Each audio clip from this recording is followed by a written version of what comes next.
Yo, what's going on, guys? Mush back at it with another video, here to give you guys another update on the PlayStation PC saga, PlayStation potentially pulling their games from being released on PC. Yesterday, I had talked about it from the lens of it being speculation.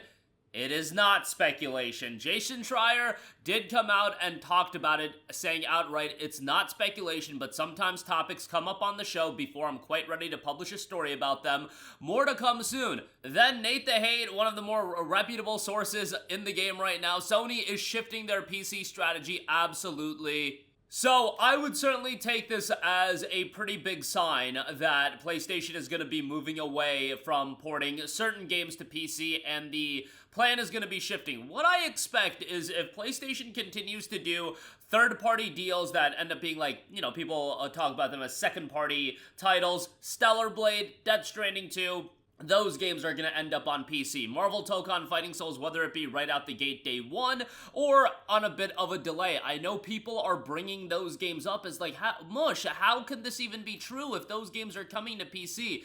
Those games are second-party titles. We are talking about games like Ghost of Yotei, we are talking about games like Marvel's Wolverine, and we are talking about games like Astrobot, Intergalactic, Santa Monica's upcoming title, true first-party single-player titles, which, you know, Sony hasn't had a lot of them this generation because they've pushed live service games so much, and live service games will still be on PC right away. I hope you guys are excited for Horizon Hunters and Gathering, am I right? Again, I know a lot of people are upset about this. I know a lot of people are questioning Sony's thought process behind this, and it's not an argument that really has one definitive answer. This is one of those instances that you can look at it from a variety of different angles, and I think a lot of people just can't do that. They have their one opinion, and they can't look at it from the other lens. This is a really, really difficult story to unravel in terms of what the right play is in terms of maximizing your revenue, maximizing these games and their appeal, while also retaining the value of the PlayStation brand. Because don't get it twisted, yes, PlayStation made a good bit of money on PC. A lot of that money came from a live service game in Helldivers 2. That game is still going to end up on PC. Games like that are still going to end up on PC. Live service-esque titles, at least some of them. I mean, MLB The Show isn't on PC, Gran Turismo 7 isn't on PC, and those games are live service games, so it's not 100%, but the reality is, beyond the number you guys see, a couple $2 billion being made off the PC releases of these PlayStation games, let me tell you again, there is an unquantifiable metric that is involved here, and that is the perception of the PlayStation brand, the PlayStation ecosystem, and Sony propping up Steam and the PC gaming ecosystem more and lessening the value of PlayStation to go after that couple billions of dollars, which at the end of the day is a drop in the bucket when you think about the totality and the bigger picture of what the value of the overall PlayStation ecosystem means. Those games are supposed to be acting as a drawing card, and I know that there's an argument that people have that, oh, people aren't buying PlayStation 5s for exclusives. We'll see about that, buddy. We'll see how the end of this year, when Grand Theft Auto 6 and Marvel's Wolverine comes out, and GTA 6, I know it's not an exclusive, but I've said it before, it pretty much is a pseudo-exclusive because Xbox is completely irrelevant, and it not being on PC but on PlayStation 5 day one makes it a pseudo-exclusive at that point. And then also Wolverine on top of that. I think this is going to be the biggest instance of there being real drawing cards that are games for the PlayStation 5 in a very long time. Maybe even ever in the console's history, because God of War Ragnarok was on PS4, Horizon Forbidden West was on PS4, Spider-Man 2 was a big deal, don't get me wrong, but this time around we're getting Wolverine and GTA 6. And again, GTA 6 not a full exclusive, but Xbox is totally irrelevant, so it may as well be an exclusive. And I think that's going to be a huge, huge push for the console, and there is absolutely the argument to be made. PlayStation's optics right now are so bad in terms of giving their core consumers value, and from my vantage point, it's like, dude, is value really locking away games from other platforms? But to that core consumer, the ones that spent their money on the PlayStation 5 console, the ones that subscribe to PlayStation Plus, they would like to feel like that there is some real sort of value in their purchase. And a lot of the times that value comes from, oh, I get to play these great games. Look at it in the grander picture. Right now, PC, even if you take away these PlayStation games, are gonna say it's a far superior landscape and ecosystem. You don't have to pay to play online. You get access to PlayStation 3 era games, and even before that, emulators, and then you get all of these newer games. If you have a higher end PC, you can play these games at better visuals and frame rates. What is the drawback to PC? It's just the barrier for entry and the fact that consoles more so, and I'm not here to get into this debate right now. It's a plug-and-play box. You go to Best Buy, you spend $500, you get your copy of NBA, you get your copy of this or that, and you're good to go. PC really doesn't work that way. And again, I know you could go and buy a pre-built computer. Show me a pre-built computer for $500 that you can walk into a Best Buy and pick up, and it'll be at the level of a PS5. Maybe you can find it. I don't think you can. But, and I know sometimes there's a crazy sale going on, but you get the idea. You get what I'm saying. And for a long time, I had the thought of, hey, PC's on an island on its own, and PlayStation's kind of on an island on its own. There's not that much of a crossover. However, more and more recently, what I've been thinking about is, because of PlayStation's optics being so bad, even with that higher price of entry, because again, you're gonna make your money on the back end without paying to play online, cheaper games, etc., etc., but even with that higher price of entry, guess what? There are people on PlayStation 5 that have jobs and have disposable income that I really believe they're questioning leaving the service. I'll say that I've seen that notion so much more online over the last few years, and sometimes we're in a bit of an echo chamber, but we've seen that notion online a lot more. What are the optics? PlayStation has no games. They have no more exclusives anymore.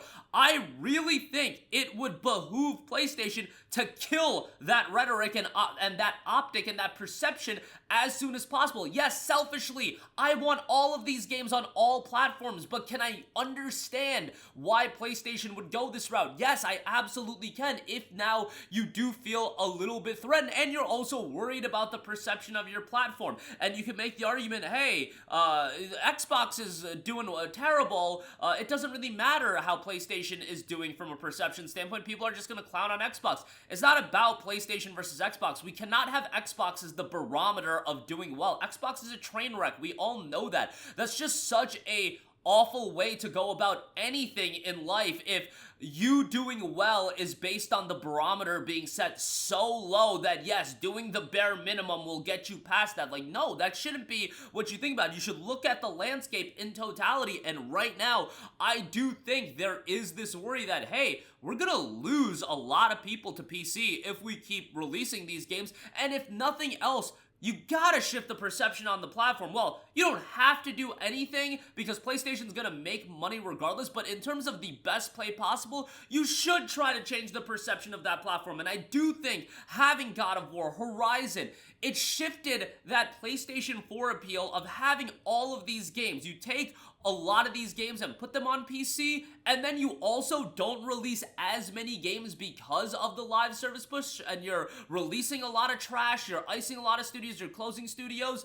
The optics on PlayStation are just so bad right now, and for the PC guys, yes, this doesn't improve the optics on PlayStation, but you look at different sectors of the fandom, dude, I would say that the core PlayStation community is happy about this shift. It's not about them bugging out. It's more about, yeah, PC players don't buy their games anyway, which it's like, all right, dude, if you want to throw Spider-Man 2 as the barometer of people not buying games because it's the worst port of all time, have at it. But I will also say this, to add more ammunition to this, I truly believe that Death Stranding 2 is going to come out on PC on March 19th. It's going to do incredibly underwhelming numbers because it's coming out on the same day as Crimson Desert, and that's just going to add more fuel to the fire, being like, hey, PC players don't buy their games. Look at Death Stranding 2, one of the game of the years of 2025, and it's peaking at 22,000 players on Steam. I'm just throwing out a number there, but I could see it being something like 22,000 players just because it's coming out on the same day as Crimson Desert. It's a sequel to Death Stranding, which was an incredibly divisive game, and I don't think Death Stranding 2 did blow away numbers on